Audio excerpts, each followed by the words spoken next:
Big Buck Registry's Big Buck Podcast, episode number 73, Ozonics, with OZONICS Insider Dennis Fink.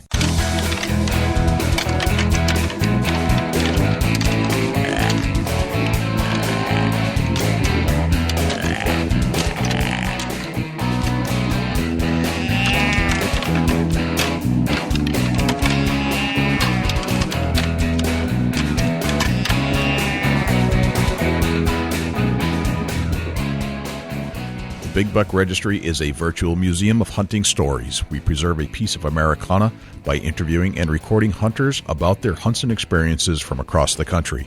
And who knows, maybe we'll learn a thing or two along the way that'll help us take our hunt to the next level.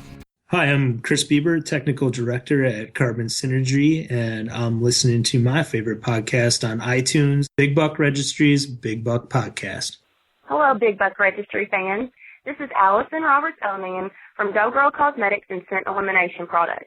It's about 4:45 a.m. Saturday morning, and I'm gearing up for a big hunt today. I've got my Go Girl makeup on, the bow is in the truck, and I'm waiting for this week's Big Buck podcast to come out. I learn a little something every week that I listen to the show. This is Allison Roberts-Onan, and you're listening to Big Buck Registry's Big Buck Podcast. Hi, this is Jackie Bushman of Buckmasters. You're listening to my favorite podcast, Big Buck Registry's Big Buck Podcast.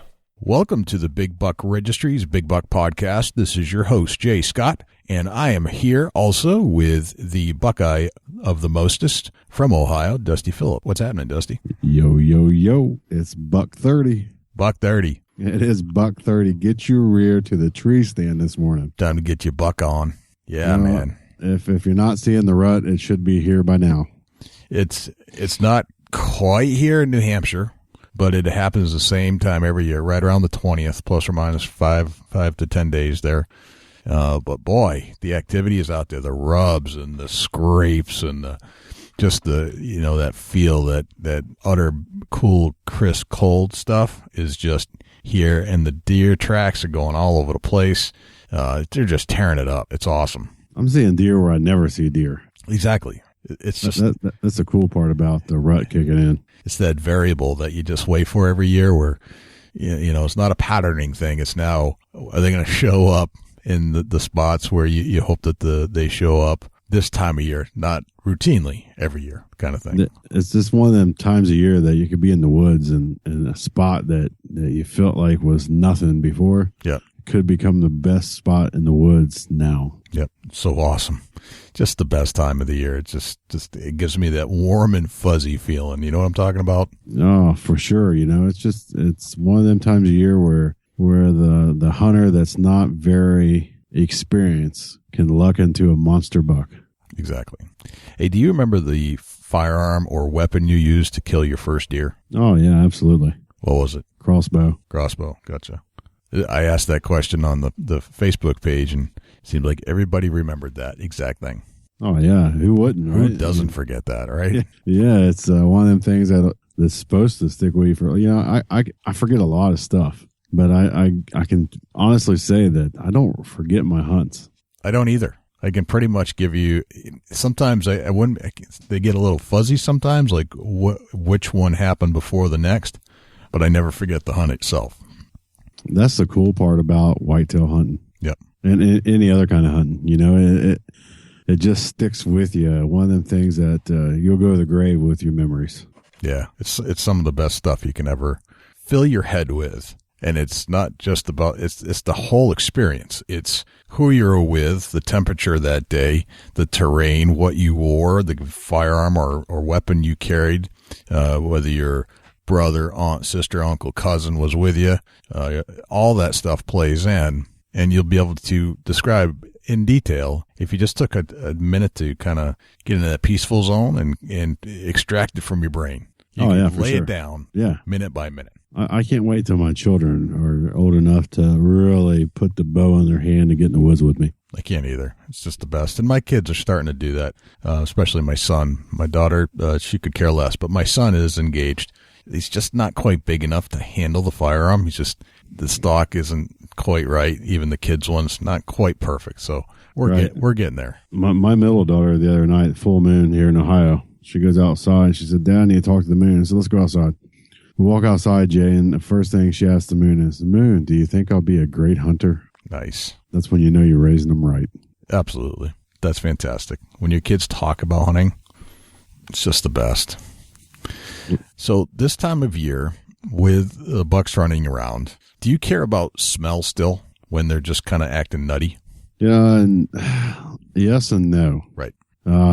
It's one of the times a year that it really doesn't matter. I mean, I've had bucks literally have to get out of their way because they was going to run me over. Right. It didn't matter what I smelled like. Didn't matter. It didn't matter what I looked like. It didn't matter at all. They was going to plow me over if I didn't move. Yeah, you could have had some kind of polo perfume on and then they wouldn't care.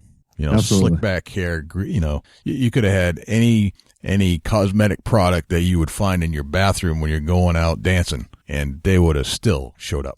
I don't know what you do when you go dancing, but I don't either. 'Cause I don't go dancing. I don't even know why I said that. So weird. That's funny right there. So you get all dolled up to go dancing, it sounds like. Actually, I don't even go dancing. And if I did, I wouldn't get dolled up. But I'm just kind of imagining, like, what is this? What is the stinkiest stuff you can find in your bathroom and put it on you? Yeah, I'm going to say this. You could probably, I don't know if you've ever been to a dollar store, and I go there. You know, I'm guilty of it. But there's this soap called Irish Spring. You can walk Sure. by the soap. You could walk by the soap aisle and smell Irish Spring from a couple aisles over. Oh yeah. You could have that on, and the bucks would literally not care. Right. Or what about like the colognes that used to? I don't know. You ever wear a cologne like in junior high or Yeah, anything? absolutely. Yeah. Throw some of that stuff on. I still wear some cologne every once in a while. Depends on where I'm headed out to. But you're not going dancing. I'm not going to.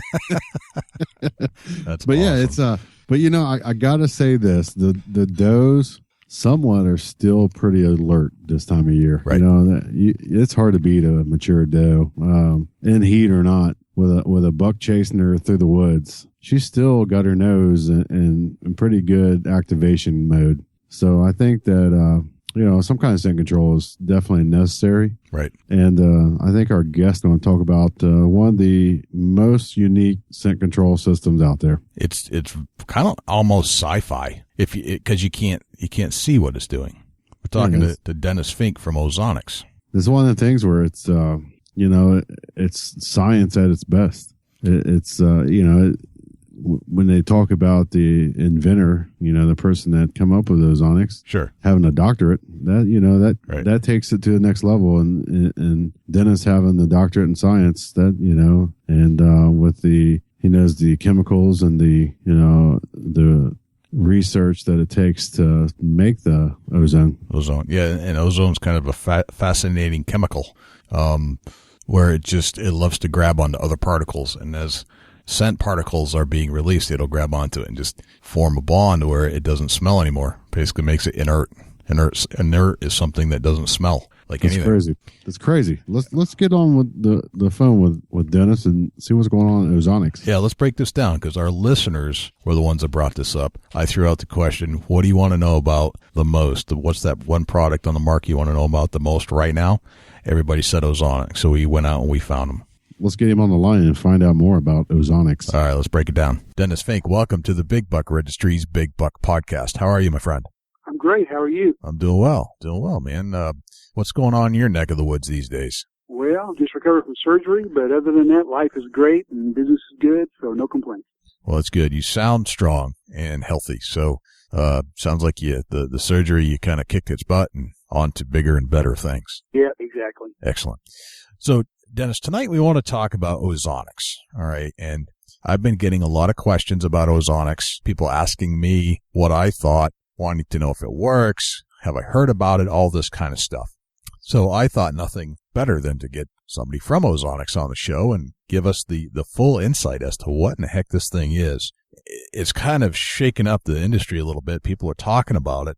People are using it. We've talked to people on our show that have used it with success, yet we don't know a lot about it. All I know is it's got a cool name, and I don't know anything about how it works or what it's supposed to do, but people are using it in a hunting application. So that's why you're here tonight. Sounds great. All right. Dusty, are you ready? Absolutely. You know, it's something that's on the market that it's obviously people are picking up on it. We're hearing more and more about ozonics, and I'm ready to learn something tonight. Very cool. Ready to share what I know, guys. Okay.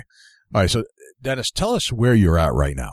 Physically, I'm in Lake Jackson, Texas. The founder and inventor is Scott Elrod, and he runs a dental practice here in Lake Jackson. And I was one of his patients and a friend, and when he came up with the idea, he came by and visited with me, and together we decided this had some legs, and did a bunch of research in his garage and played with it, and eventually came up with the concept of actually using it in the field versus treatment of clothes, and we made the right decision. Okay, so ozonics, this thing we know as ozonics, was invented by a dentist. Well, the ozone, which is the output from the machine, was invented by God. Right. It is a natural substance found in the environment, and God uses basically three mechanisms to clean the planet.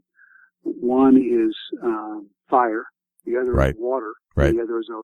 Ozone is one of those three elements. It's a natural cleaner, you're saying. When you get an eruption from a volcano or any of the pollutants that are released in the environment, it's ozone that comes in and it begins to change those components back to natural elements that are less threatening to the environment.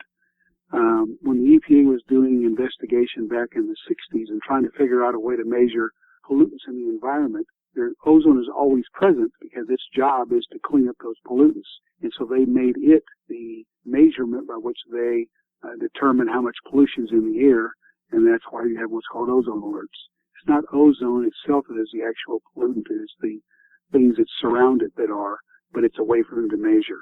Gotcha. All right, so the ozone is something that is created by this box that I guess ozonics is made from. Is that correct? Yeah, I mean, basically when man figured out what ozone was back in the 1850s, as I said to you earlier, ozone is the natural output of any friction in the environment.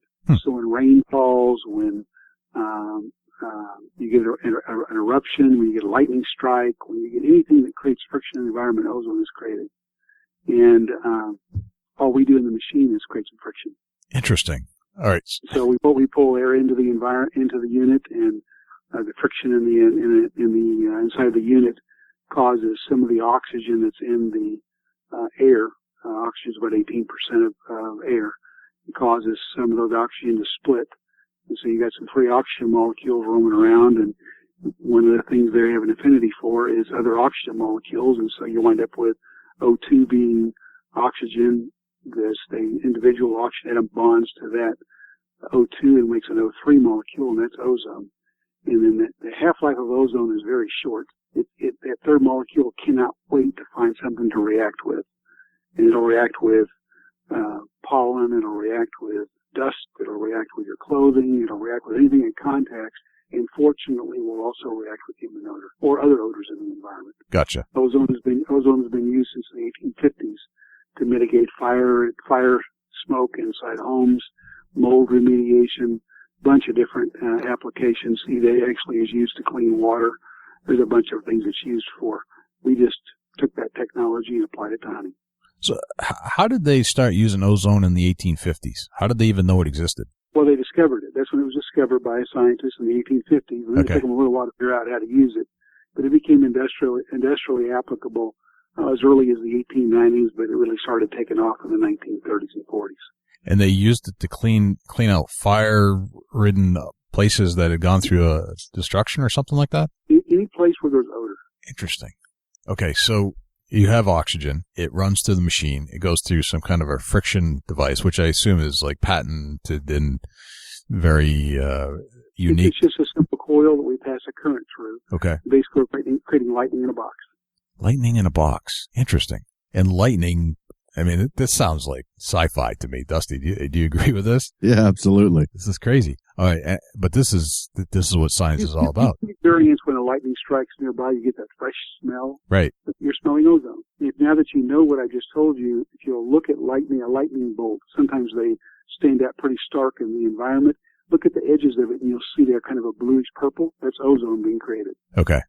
Now, there's an ozone layer on the Earth, which helps to cleanse the Earth. Is that what you're saying it is? Well, there's ozone in the air. There's also an ozone in the upper atmosphere. It has a different purpose, but bottom line is ozone does clean whatever it touches. Okay, gotcha. So you got these free oxygen molecules that are looking to hang out with other molecules. That's it. As much as possible. They love them. They have the strong love They're just looking for something to react with. I just want to grab something, hold on to it. Yeah, and they're just looking for something to react with, and human odor, when it's available, what we do is we produce a curtain of ozone between you and the animal on the downwind side if the product is used properly. Okay. And so you have this curtain of ozone where there's, imagine a sheet or a blanket of oxygen molecules that are sitting there, ozone molecules that are sitting there. And as your odor molecule hits them, it's surrounded by these ozone molecules, and it starts to change that odor molecule immediately. It's an instantaneous reaction. And by the time that molecule, it doesn't go away, but by the time it gets to the deer, it's no longer human. Gotcha.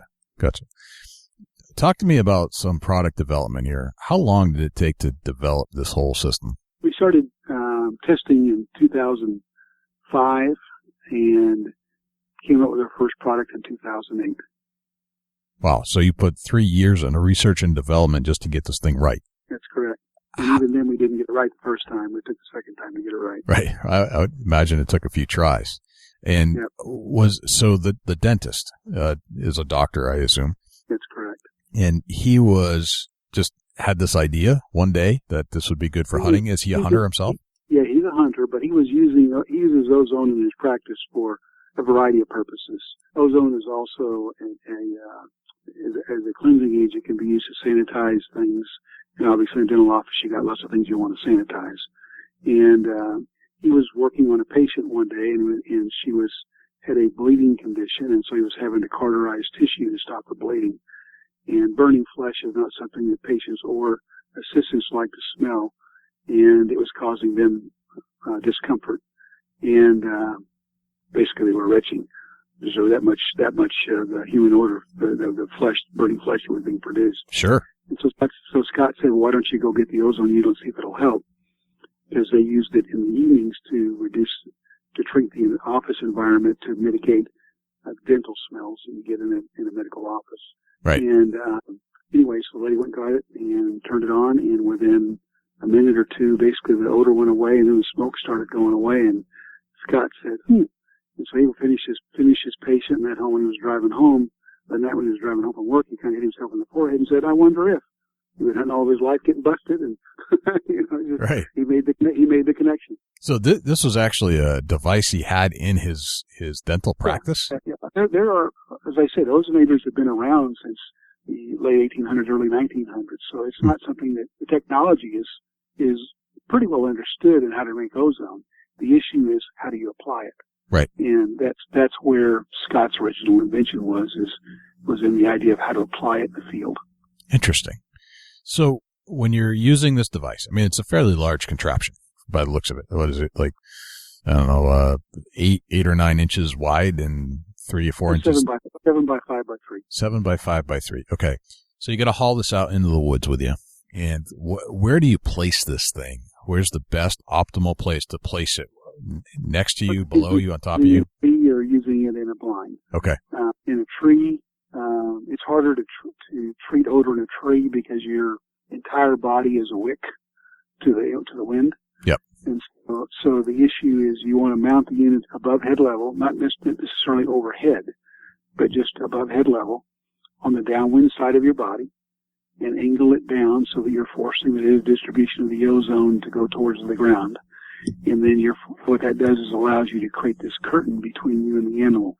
You don't want the ozone on you, not because it will hurt you, but because your clothing and your skin will use it up, and we don't make enough to treat you. We're just trying to treat those little molecules coming off your body. So think of it like a sheet or a glove, and as your odor molecule is carried by the wind toward the animal, it's this ozone curtain gets changed. And so by the time it gets to the animal, and it happens within a few feet, by the time it gets to the animal, it's no longer human. Gotcha. So working out of a blind is potentially better with this application because it's going to trap the ozone around you, thereby eliminating the scent. But when you're... Yeah, in a blind, it's a different concept. What you're trying to do there is, in a ground blind, you're trying to keep the odor inside the blind with you. We all know that some exits. And so we teach, it's a little odd.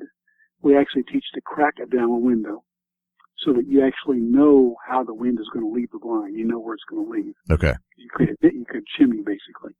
And so as the wind comes into your blind, assuming you're facing the wind, it's going to rush around the blind a little bit. It's going to try to exit through the opening you've made. You have your unit mounted over that opening and pointed out that opening so that as the odor, along with the wind, leaves the blind, it's being treated. The harder the wind blows, the more you want to bring the unit into the blind with you. The less it blows, you got to move it more towards the opening. Gotcha. I got a question for Dennis. What do you do for a living to be involved with the making of the ozonics? I retired from Dow Chemical. Okay. And I spent almost 30 years there working in research and manufacturing and supply chain. And then I owned a furniture store. And so when Scott came to talk to me about bringing this to market, that was the question he asked me, or the question I asked him, I should say, is what do you want from me? And he said, I don't know anything about marketing and manufacturing. And so like, you've done some of that. There's a way you could help me. And so I was bringing industrial experience to him is what I was doing. Gotcha. Okay. Yeah. Interesting. Gotcha. I also have a doctorate, so I understood the chemistry. Oh, wow. All right. So you guys are both doctors. Yes, sir. Well, that helps. That definitely helps. So what's the talk around the town? I mean, everybody's talking about this thing, and we spent, look, we were skeptics when we started. Right. We had never, the concept was legitimate, but we had never actually tested the technology in front of an animal.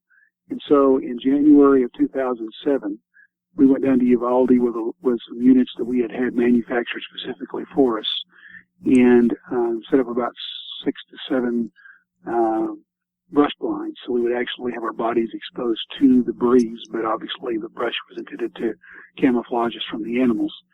And then we just set up, corned animals to feeders so that we knew that they would be coming in directly downwind. And then we tested various ozone outputs until we found the sweet spot, and it was just like magic.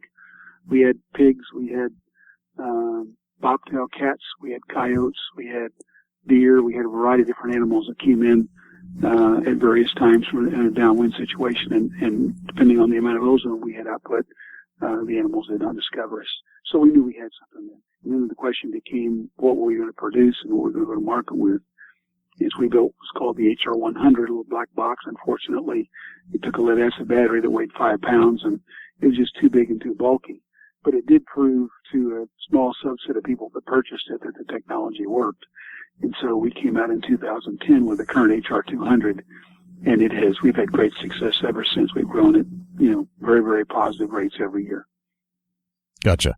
Now, could you walk us through kind of how to operate the unit? It looks like it's got a lot of buttons, and what are the different features on this? Pretty simple. There's an on-off button, and obviously when it goes on, what it does is there's some buttons on the left, and basically it marches through those buttons, and one of the buttons that lights up is a little red button at the bottom, which is a dual purpose, which tells you that it's operating in ground blind mode when it comes on. And then after it's gone through its startup sequence, there's a mode button above the on-off button that you can depress, and then the upper left-hand button, which is a dual purpose, will turn green and tell you that you're now in the tree stand mode. And basically the difference between the two is that there's about 50% more output of ozone occurring in the tree stand mode versus the ground blind mode. And that's done because we learned in the first unit that when you're in that open air environment, you need a little more ozone. And so that was the idea behind that.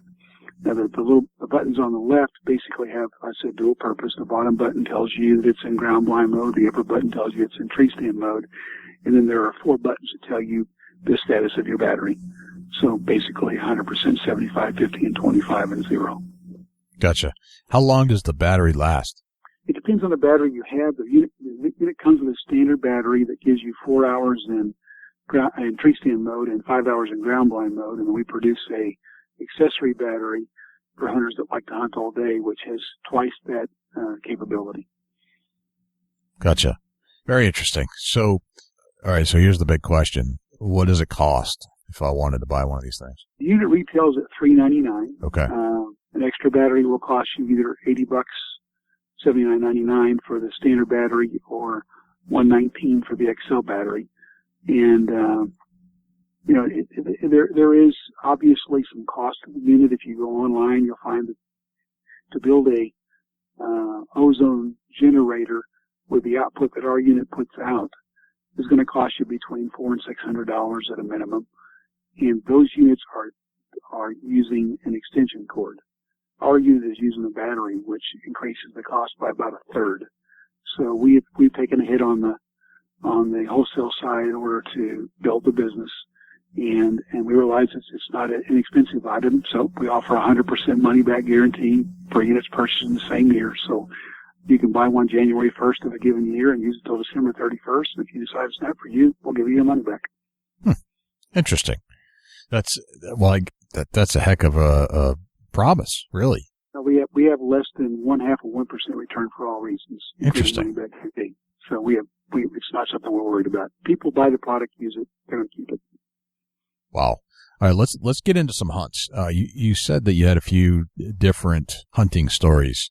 I prefer to tell the stories of people that have used the product, because people enjoy hearing other people's stories versus our stories. And I had a guy call me today, was in Florida, hunted with an outfitter up in Illinois. And when he was there were several hunters in camp, and one of them was an individual who was it lost the use of his legs.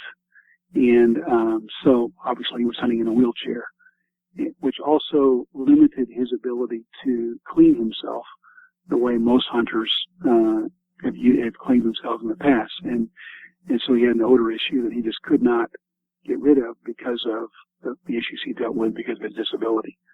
And so this fellow that had called me told me about he shot a nice 135-inch buck, and this individual that had a disability was complaining about not seeing animals, and so the outfitter drove he and another fellow down to Bass Pro, which is about an hour and a half away, and because of this guy other guy had success in purchasing ozonics units, and came back, and that disabled hunter was able to take a larger deer, the biggest deer of his life, than the other guy that had hunted, and just was so grateful and thankful that the guy introduced him to it, because he felt like it put him on parity with everybody else.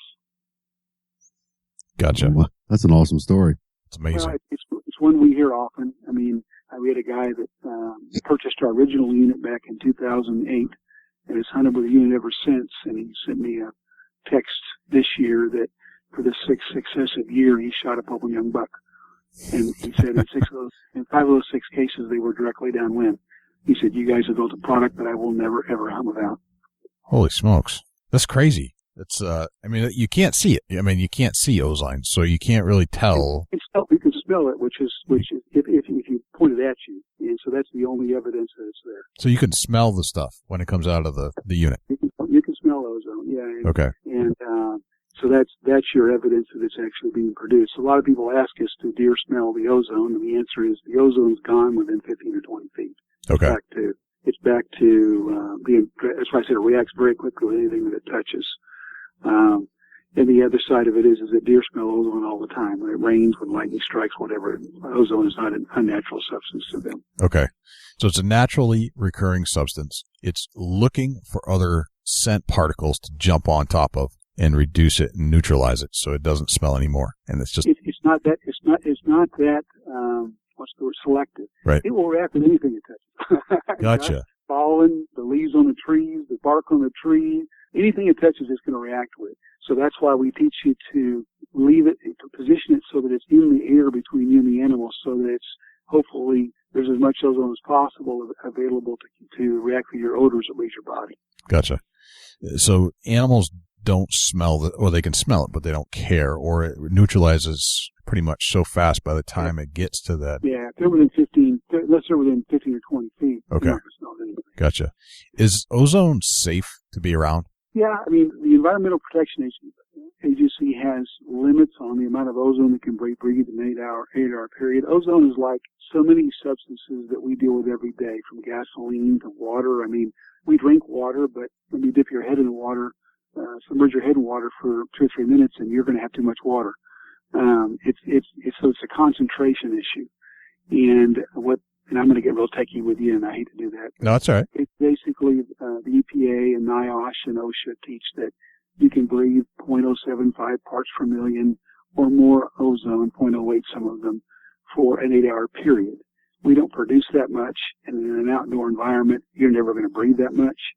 So the odds of you getting too much ozone with our unit is virtually impossible. You'd have to pipe it directly into your face with duct tape to do it. And who's going to do that, and why would they do it? And even then, we don't produce enough that would kill you.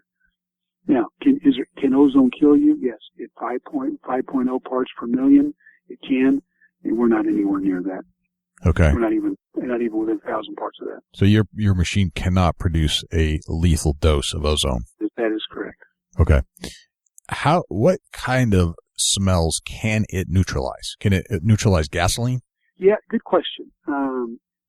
Every molecule that is produced on the planet has different attributes, and some are larger, some are smaller, some are easily, there's an easy reaction, some are more difficult reaction. Hydrocarbons are one of the more difficult things for ozone to break down. Ozone needs to surround a molecule. It doesn't need to. It's better for it to surround the molecule to break it down. That's why it works so well in an open air environment. But gasoline in fibers or more directly in a carpet or something like that, the ozone will neutralize the gasoline smell in the air. But when you turn it off, you're still going to smell in the carpet. So you can eventually mitigate it, but it takes a long time with gasoline. Now, other things like human odor, it can be done. It's just an easier molecule to break down. So it just depends on the molecule, and there's a lot of chemistry involved in that. Just trust me, that's the way it works. Gotcha. Okay. Trust me, that's the way it works. Trust me. Well, so if someone wants to get into the chemistry, we could do that, but they can go online and discover it themselves. It's just that there's some things that are easier to react with and some things that are more difficult to react with. And fortunately, human odor is something that reacts very quickly. Is there any particular odor that's a common odor that the ozone will not cut? Nothing that gasoline is probably the most common one Okay. that I can tell. I don't know that anybody. I mean, I've heard stories of people going to the gas station and filling up their car wearing their hunting clothes. I've never seen anybody do it. In that situation, you might get some penetration in your fabric of gasoline, especially if you spill it on you.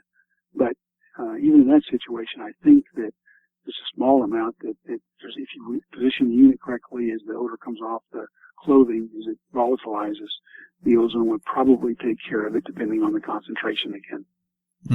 Would it be safe to say that the positioning of the unit is 99% of the success? Yeah, the way I teach it is knock an arrow the wrong way and tell me the result you get. Absolutely. It's all about application. It's all about using it correctly. You got to get it above head level. You got to get it on the downwind side. You don't want it on you. You want it between you and the animal, in the air, between you and the animal.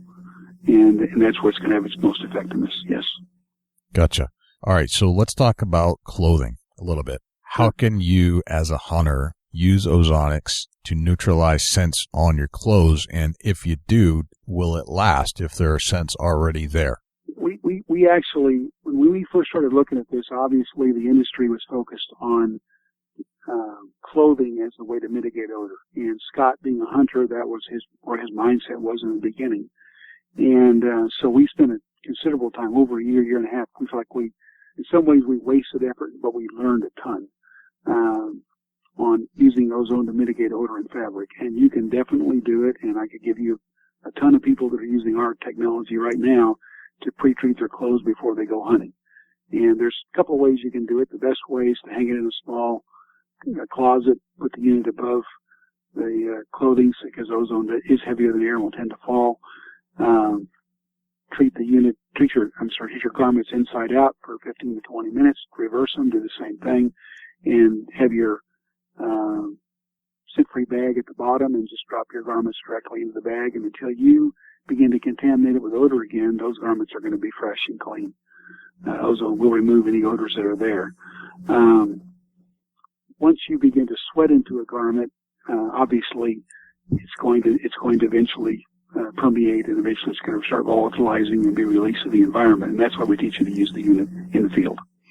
Interesting. So I could take a garment that has some body odor on it, put it in a bag with the ozonics unit, push the go button, it sprays out the ozone, it neutralizes the scent. Then if I take that out, that scent won't come back unless I apply more scent to it. That's correct. What it does is basically removes it. I mean, you can test that. That's one of the we used to do in shows is we'd have guys come up and raise their arms and treat their pits, and then have them smell their own pits. And that's one of the ways we started selling product.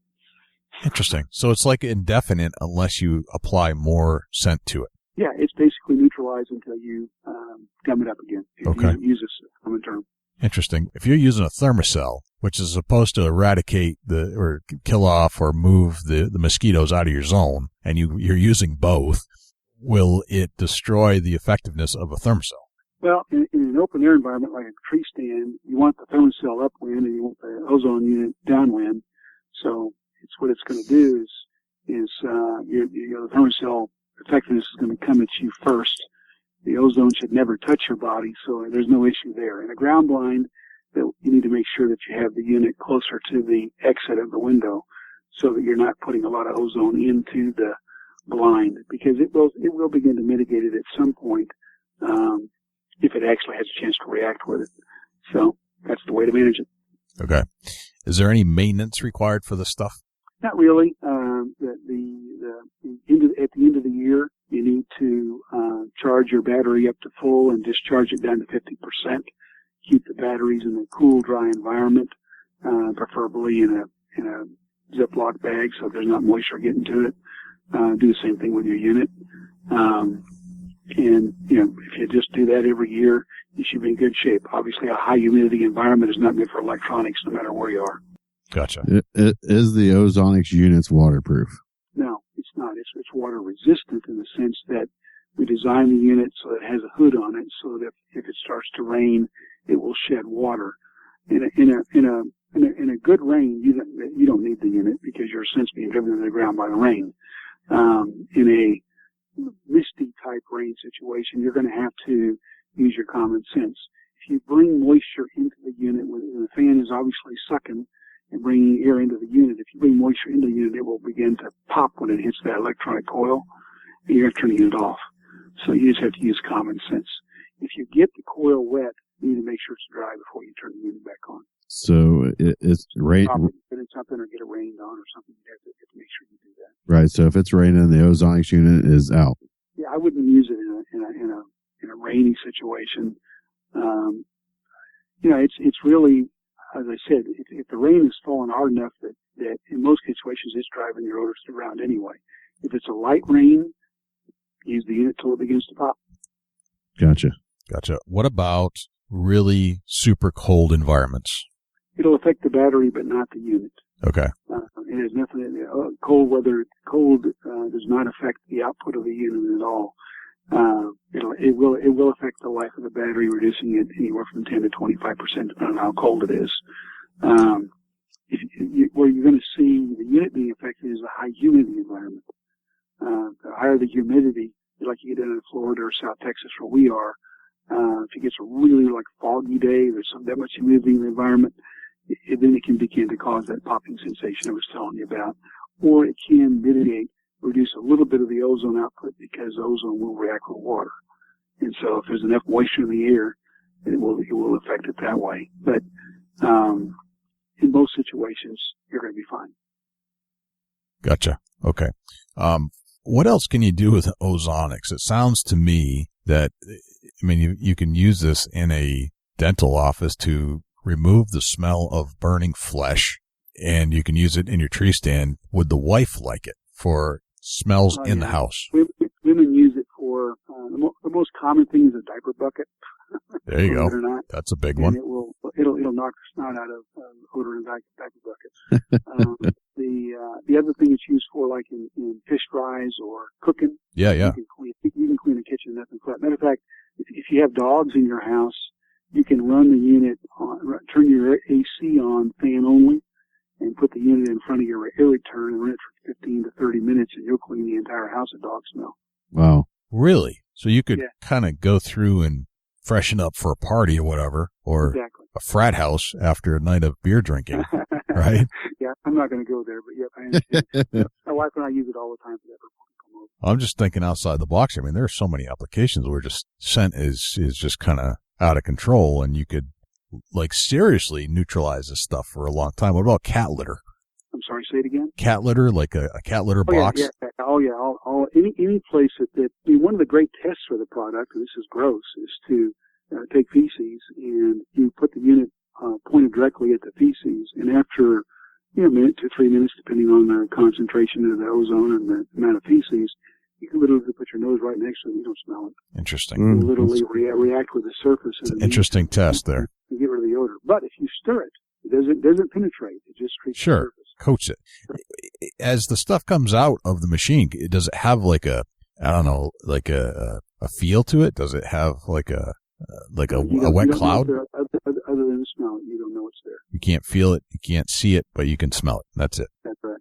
Fascinating. You can go into a dark room, like a small bathroom or something like that, or a closet, and turn the unit on and look in the face of it, and you'll see the coil that we energize, and you'll see a violet to bluish purple color, and that's actually ozone sitting on the coil. Interesting. Okay. Now, you've got some big names using this stuff. What do they say about it? What does Chuck Taylor say about this stuff? It's, bottom line is, all those people came to us as skeptics. We have a cardinal rule in our relationship with anybody that uses the product that's going to be a spokesman, that they must use the product for a full season before we engage. Okay. And the reason for that is because the worst thing I can do to them and for us is to put them in a situation where they're quote unquote a spokesman, and people start asking questions and they don't know the answer. So we literally have a business rule that they must use the product for a full season, and if they use the product for a full season and can demonstrate to us that they are competent in the use of the product, then we begin to engage, and that's the way we engage anybody that we sponsor. That's a pretty good idea. I mean, I see Chuck Taylor on your site, Pat Hogan, Mark and Terry Drury, Melissa Bachman. These are some people that have tested your machine to see if it does or does not work. Will Primos is another one. Just going down through like Greg Miller. And all these guys they wouldn't just pose with it unless it worked. Yeah, I mean, there's one of the challenges you face as a company is how do you get your message out? There's a variety of ways to do it. One of the issues you face is that obviously word of mouth is the most effective and best way to get somebody to use a product. Most of us will make a purchase based on a trusted friend. And we sometimes are that trusted friend. Okay? The challenge with that when you're first starting out, or even as you grow the company, is that there are just a few people that use the product, and so your ability to grow at the rate you need to grow in order to survive, you need other mechanisms to get the message out. And that's where the celebrity spokesman and print ads and all the other reasons you advertise come into being, is to try to educate the consumer that the technology exists. I mean, all of us are inundated with ads. I mean, we've seen thousands of commercials every day and forget every one of them. So I've always likened advertising to firing a shotgun into the Grand Canyon. You get somebody's attention because they hear the sound, but unless they run over and actually ask questions, you've accomplished nothing. And that's obviously a very small subset of people. So all we have done the last several years is try to get the Ozonics brand name out there so people at least know it exists.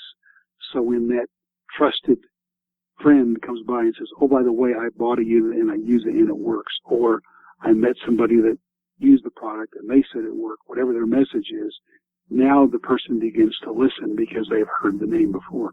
And that's really what our advertising has been about. Interesting. Just looking at your operation manual, you have two different units. You've got the HR150 and the HR200. Is it one for the tree stand and the blind and the other one's for ground blind? Is that what the difference is? Actually, we discontinued making the HR150 this year. Consumers told us they didn't want that product. what the idea was back in 2010 when we produced the 150 and the 200 is the 150 was, let me go back one step before that. The HR100, which was the first unit, was a ground blind only unit. That's what we built it for. Okay.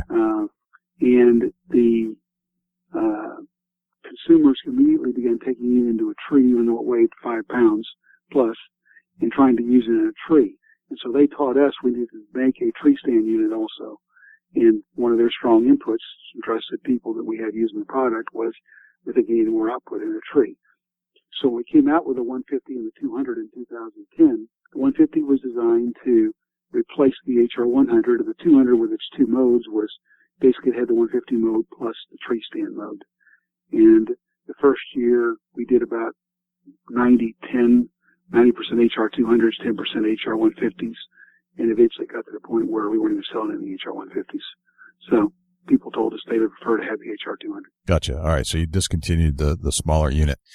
It's not smaller. It was the same size. It just had less output. Gotcha. All right. So you want a little more output, get rid of the 150s. So the 150s is not available anymore.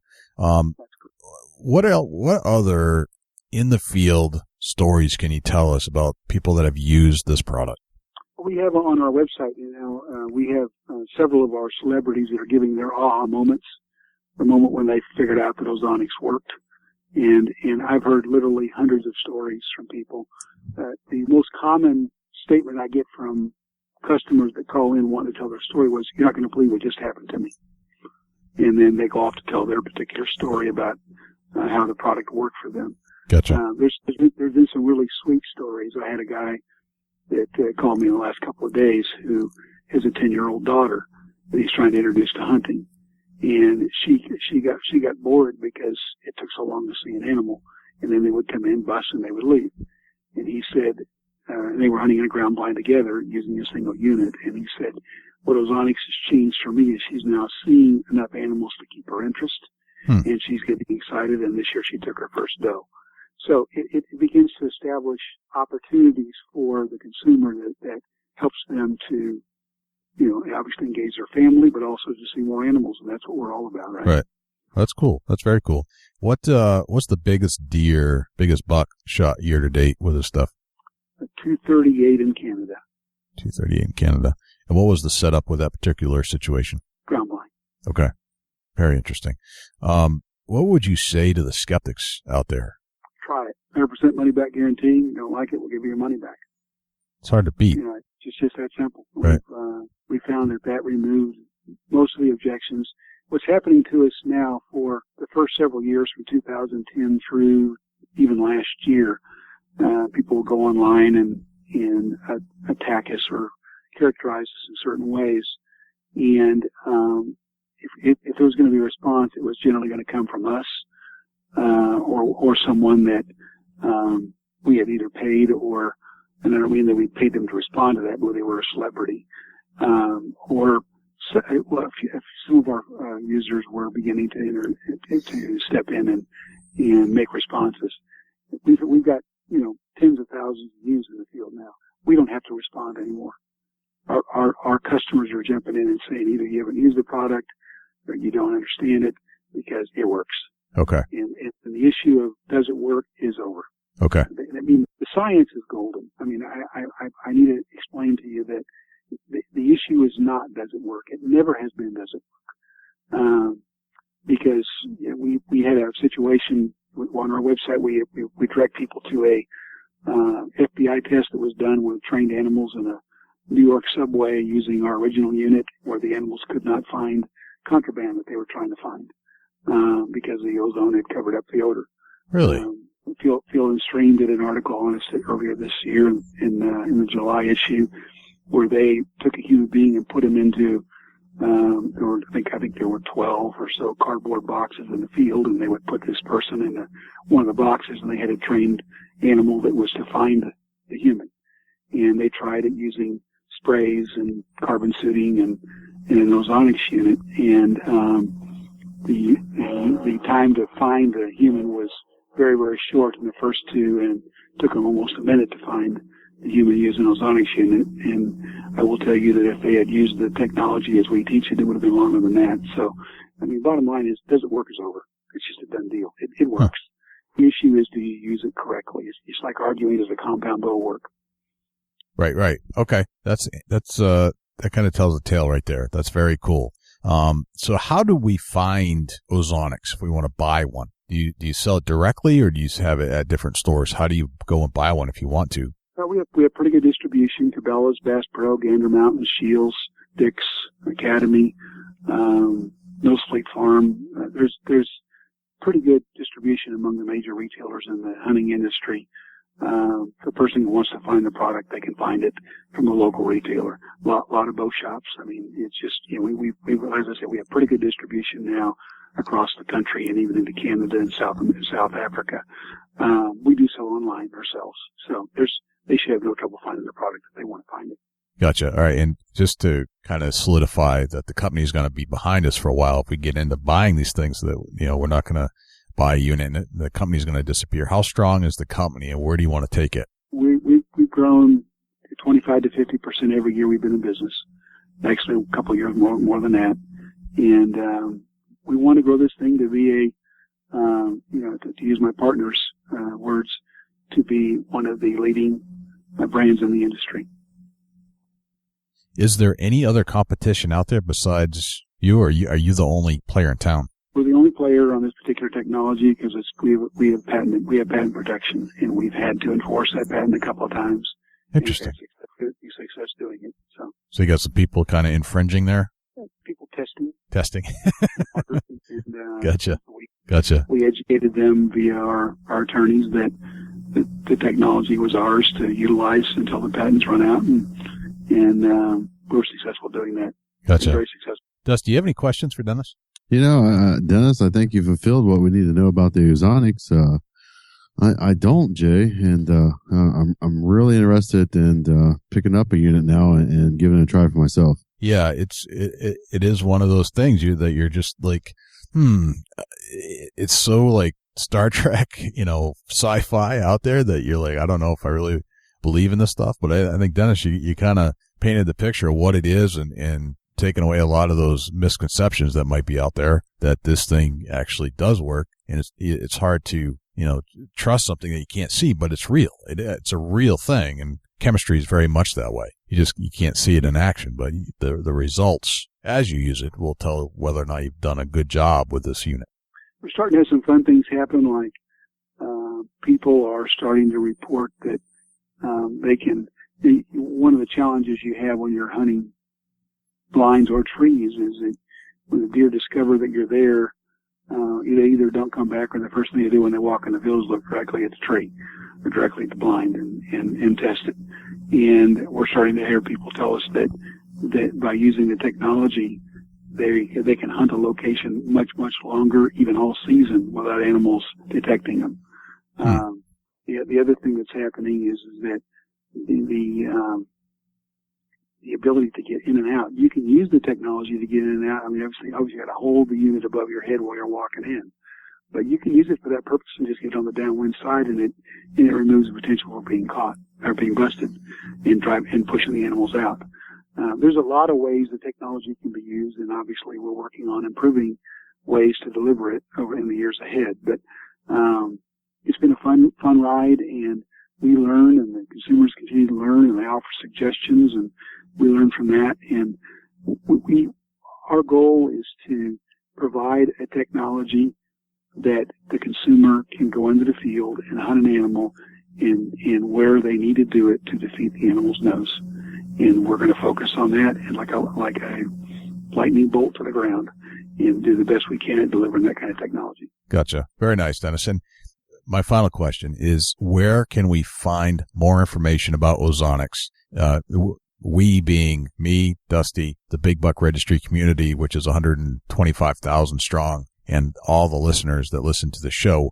If we have more questions, is there a way to reach out to your company to get those questions answered? Sure. I mean, probably the quickest and best way and the most anonymous way to do it is to go on our website at www.ozonichunting.com.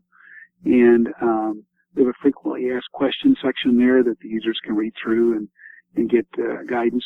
There's a ton of information about the chemistry and the products themselves and how they work, and the articles I told you from Fox News and from Field and Stream on the earlier testing that was done or discoveries that were done from using animals to detect contraband. So there's a lot of access to information there. That they're free to call the office too and ask questions if they choose to do that. That number is 979-285-2400. Awesome. Well, Dennis, this has been a pleasure. And Dusty, I don't know if you have any final questions for Dennis, but I think we've pretty much covered exactly the topic we wanted to cover tonight. Yeah, absolutely. I don't have any further questions, but I'll be curious to see what I can get my hands on to take my hunt to the next level with the Ozonics unit. Yeah, sounds like you got a winner here, Dennis. Send your pictures of the bucks you take to us. We'll post them on the website and give you credit. There we go. Thanks, guys. Thanks for joining us. Well, I got to say thank you to Dennis from Ozonics for getting into the whole story behind this stuff, this ozone thing that's produced by this box. I mean, that's basically what it is. I'm blown away. Like, who would have thought that this particular unit would do so much for the hunting industry? Right. It's kind of funny to think that it came from a dentist trying to keep the odors that are produced from the smells that occur when you drill into a tooth, and just kind of make it more pleasant for somebody sitting in the dentist chair. And then light bulb goes on. Hey, I can apply this into the field of hunting and control human scent so that the deer can't smell you. Right. I wonder if it covers up your dancing perfume cologne. I don't know. But I don't know if I'm going to try that. I'm not going to experiment, I don't think. The price tag is still a tad rich for me, as much as good as it is. I don't know if I'm just going to go test it on some cologne just to see. And I'm curious to see if there's something that you can screen rain from getting into that unit. Right. There's got to be some kind of filtration system that you can put in front of the air intake on that unit to make that completely functionable during rain. I still feel that there's some scent loose. Rain don't come in solid sheets. It's it's multiple of different drops that pick up all your scent on the way down. It's not like the downpour is not a one evenly dispersed sheet of water falling exactly at the same moment. It's varying speeds and sizes of raindrops. Yeah, that's the only downfall I could catch on it. That it's not functional during rain. Right. But other than that, man, I think it'll take your hunt to the next level. If there were so many different variables that Ozonics is used in. He gave us some great examples of the success stories of hunters that really did help out. And I could see where somebody that may not have enough time to change out clothes and put a little scent cover spray on, I could see this product really helping out a hunter that's going straight from work to the woods. Definitely. Yeah, it's another piece of equipment you got to bring with you. But it seems to be, they did that testing, so they know how much it needs to produce in order to basically cover your scent. And there's definitely a technique to it. You can't just throw it in your, where you're sitting and hope that it happens. There's, the placement of that unit compared to the wind direction is important too. So there's some other stuff to it, not just turning on, you don't just flick a switch and then you become invisible. You got to place it correctly too. But the technology behind it is tremendous. And I think over time, as sales increase, and this is an economics thing, that the price point will come down. And then more people will be able to afford it. And you just have to ask yourself, do you want to add another piece of equipment to your already full bag of tricks that you're hauling out there? You got to decide which ones you're going to carry, which ones are going to be the most effective. And I think this one could be probably one of the most effective scent controllers that we've talked about so far. Yeah, absolutely. I agree with that 100%. Like you said, it's another thing to carry with you, but this could be your lifeline, as far as controlling your scent and getting that shot off of on a buck of a lifetime. Yeah, you could definitely trick a buck's nose or any deer's nose if you can simply eliminate and make yourself a cloak of invisibility, so to speak, with this scent eliminator. And it's not like carbon, it's not like gold or silver. It's even finer than that, constantly being produced. It's not like you spray yourself down once and hopefully you got enough of it there to control your scent. It's just constantly producing the stuff that is probably and ultimately the most effective scent eliminator known to man, really. Yeah, absolutely. No, the cost effective, I don't know yet, but somewhere down the road that'll play in and will most likely be more usable price point wise for everybody, is my guess. Yeah, absolutely. Like everything, everything starts out, a computer was what, $3,000 or $4,000 when it first came out, and now you can buy them for $200. It's pretty crazy how the world works as far as, once something gets out on the market, the price goes down. Yeah, just have to have more and more of it. So, very good.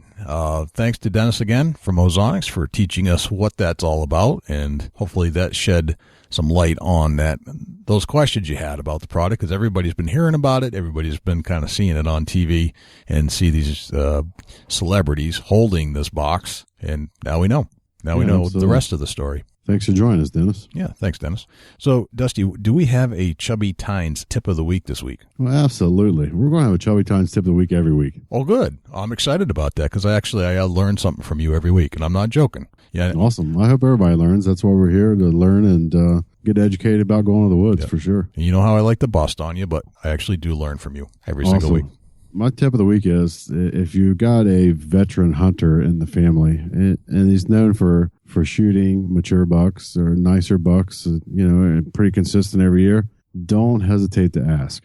A lot of times people either jealousy or intimidation or, just not the right, I'm not cool if I ask questions. There's a lot of times that asking a question that may get you in a position where you can harvest a great buck just by having questions answered. I'm a person very fortunate to be successful in the woods, and I'm more than happy to answer any question that hunters have. So that's my tip of the week. If you got somebody that's got knowledge about hunting, and it's proofs on the wall, proofs in the pudding, however you want to say it, ask questions to them. 99.9% of the time, you're going to get a great answer that you can apply in the woods. Yeah. It's one thing to hear it on the podcast, but if you actually have somebody sitting next to you that knows a lot more than you do, see if you can get them to open up a little bit. Yeah, absolutely. If it's something as simple as stand placement and you want somebody to go to the woods with you, ask somebody that has got experience. And I'm not going to say that they're going to put you in the greatest spot and a guaranteed kill, but they're going to be able to go out and the area is going to register better to them, and they're going to be more knowledgeable about where the deer are more likely to travel through the woods. Yep. Ask the question, hey, can you go to the woods with me and help me set up a tree stand? As simple as that. Yep. Just ask, can you go for a walk with me? Let's go check out my place, see what you think about it. Just ask the question. And like I said, 99.9% of the time, they're going to be more than happy to go to the woods with you. They're going to be more than happy to help you out, get you placed in the right area in that particular woods and get you on a buck. Absolutely. There's so much knowledge out there. You just got to know who to tap into and actually ask a question. That's the way it works. Yep. Absolutely. Don't be scared to ask. Absolutely. Yeah. Have you had any action in the woods so far, Dusty? Slick heads after slick heads after slick heads. And last Saturday, fortunate enough to harvest a nice big mature doe and meat in the freezer for me. Nice. So I'm hoping that here soon I can lay old Chubby Tines to the ground and give him old dirt nap. I wish you well, my friend, and I know that you're dedicated, and that because you're logging the hours that you are, and you're logging a lot of them, it's just a matter of time. Yeah, it's one of them. My wife says I've hunted harder this year than I ever have in the past, and I have to agree with her. Man, I think that I've heard of getting couch sores from people sitting on the couch too much. Yep. I might have tree stand sores right now. Tree stand sores. That's awesome. Oh, God, the visual is just not good. It's not, I had to wear one of them donut. I had to sit on a donut for a couple of days to get it relieved out there in the tree stand. But other than that, I am logging some hours. That's a fact. That's good. I don't know what it is. I feel way more motivated since the inception of this podcast than I ever have. And I think it's because I learned so much more of other things I want to try new techniques that I wasn't doing that I know will lead to more success. I just have this passion, this burning passion. I mean, I was hot on hunting before, but there's a new level of excitement that I'm feeling this year, and I don't know exactly why, but I think it relates to the podcast. Yeah, I agree to that. And I'm going to say this, and it's one of the things where it's like, with being on the podcast, having listeners, and we love everybody that listens to us and tunes in with us every week. It's what we do it for. But I've set my standards. I feel that if I'm going to talk deer hunting on the podcast, I've got to back it with a nice buck. Right. And that's my goal. I want to prove myself that not only do we enjoy hunting, but we're good at it. Well, I don't know. I wouldn't say I'm the most skilled hunter in the world, but I'm not the worst either. I know that. I'm not going to say I'm the most skilled or a pro or an expert. I'm going to prove to the followers that old Dusty Phillips knows his hunting. Yep. I just set my standards a little higher, just to make sure that that when we talk about things and we share things, that is something that works for us. Yeah, exactly. Yep. I want to use the things that work for others and add them to my bag of hunting techniques. And I want to make that work. So, but you're not going to make it work sitting on your couch. I can guarantee you that. Nope. Couch sores are no good, but tree stand sores are all right. Perfect. That's exactly what you want this time of year. I've had a little bit of action. I swear I need to put down my gun and just carry my bow, to put meat on the table, that is, because I've gotten close enough for bow shots multiple times already with some of the biggest doe I've ever seen. Practically ran me over because they were intimidated by another hunter that was coming up a ridge. These deer came flying over the ridge at me, and no antlers whatsoever.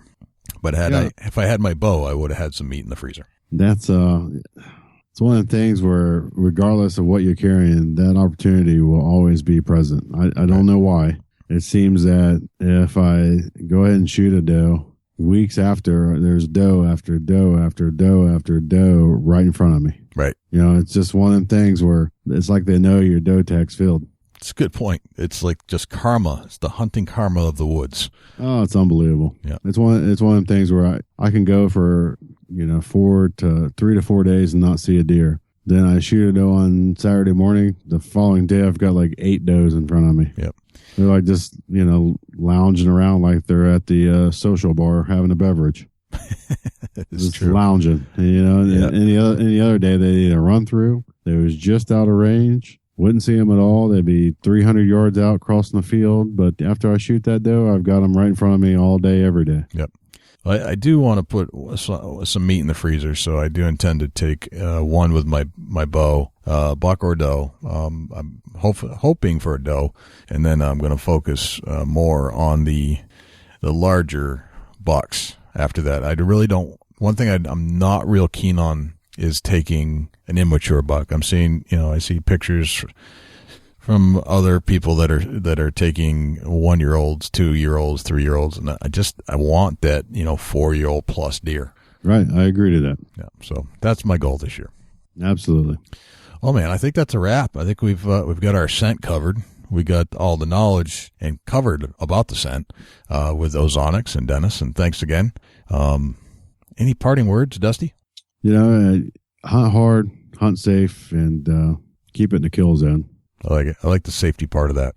So good luck to everybody. Send in your pics. We want to know. Dusty, how can we find you? Facebook.com/Chubby Tines Outdoors, Dusty Hunt Neck on Facebook, and I've opened up a new adventure called Antler Life. Everybody's living the antler life, so check it out. It's new to Facebook, and we're going to see what we can strike up there. That's how you can reach out to me. Jay, how can people reach out to you at the Big Buck Registry? The Big Buck Registry. All right. So is that a hashtag for Antler Life, or is that a page? Actually, it's a page, and okay. You can hashtag also. I've got a hashtag started for it. It's just one of them things where I'm living the antler life. You're living the antler life. Everybody that's out there hunting is living the antler life. I like that. I like that a lot. I like the hashtag Antler Life. You could have a whole cult by the time we're done. That could be where it's headed. It's one of them things where I'm so into antlers. It's unbelievable. I'm living the antler life. Nice. Well, let me get back to your original question. I just had to say that because I think it's cool. All right, so Big Buck Registry is bigbuckregistry.com. That's our website and blog. You can find us on Facebook at facebook.com/Big Buck Registry. Twitter is twitter.com/Big Buck Registry. You can give us a call at 724-613-2825. That's our feedback line. And I would like to invite you personally to join us on iTunes, which is www.bigbuckregistry.com/iTunes, where you can pick up with your Apple device all of our shows, or you could go to Stitcher at bigbuckregistry.com/Stitcher, which is for all the non-Apple devices, and listen to every single show we've ever done dating back 2 years. So that's kind of cool. And I would invite you to subscribe to the show because it's free to do so. It's free to get updates and notifications that there's a brand new show that just came out, and it's not annoying. It just kind of flicks on there. And by doing so, if you would, give us a review as well. If you like the show, if you've listened to a few episodes and you like the show, give us a review. Give us a 5-star if you would.